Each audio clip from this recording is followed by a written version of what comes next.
ডাক এসেছে, তারা প্রত্যেকের নায়ক।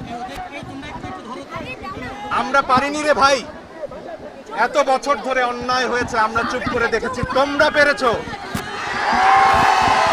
আমাদের তারুণ্য পেয়েছে। নজরুল বহু আগে বলে গিয়েছিলেন, বৃদ্ধ সাবধানী হইতে পারে না কভু তোমাদের নেতা। তোমাদের মাঝে আছে নেতা, তোমাদের মাঝে আছে বীর সব্যসাচী। বন্ধুরা, এই মঞ্চ থেকেই আন্দোলনের পরবর্তী সব কর্মসূচি ঘোষণা করা হবে। এই শহীদ মিনার এখন বাংলার প্রাণের কেন্দ্র।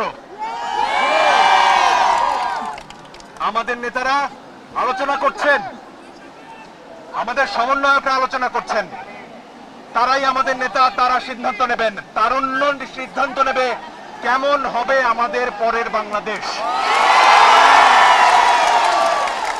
তারুণ্য সিদ্ধান্ত নেবে এই স্বৈরাচারের পতনের পর, শেখ হাসিনার পতনের পর কেমন বাংলাদেশ আমরা গড়ব।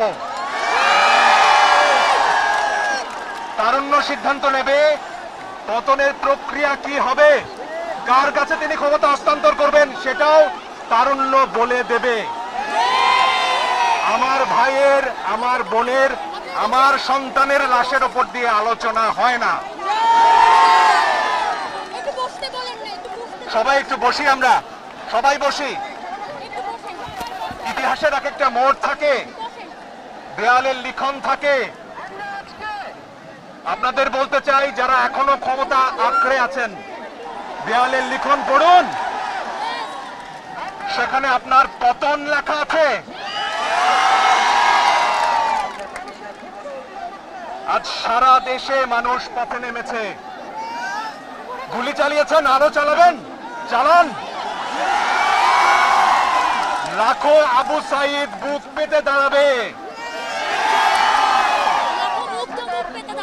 লাখো মুগ্ধ বুক পেতে দাঁড়াবে,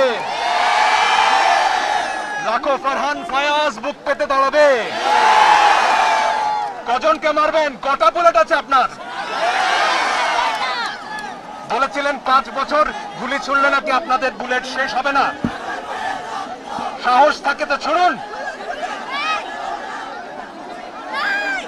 আমার দেশের যারা নিরাপত্তা রক্ষীরা রয়েছেন, পুলিশ ভাইরা, বিজিবির ভাইরা, সেনাবাহিনীর ভাইরা, আপনাদের সন্তানও এই গুলির মুখে পড়েছে।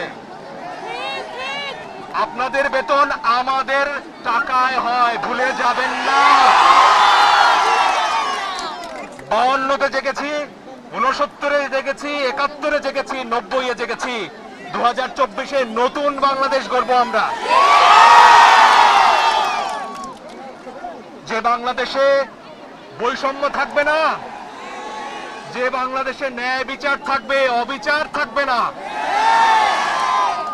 যে বাংলাদেশে অকারণে শিশুর বুকে গুলি চলবে না। আমরা সবাই শৃঙ্খলাবদ্ধভাবে থাকবো, সবাই ধৈর্য ধরে থাকবো। আমাদের নেতারা কি সিদ্ধান্ত নেয় সেই অপেক্ষা থাকবো। তরুণরাই আমাদের নেতা, তোমরাই বাংলাদেশ। অনেক ধন্যবাদ।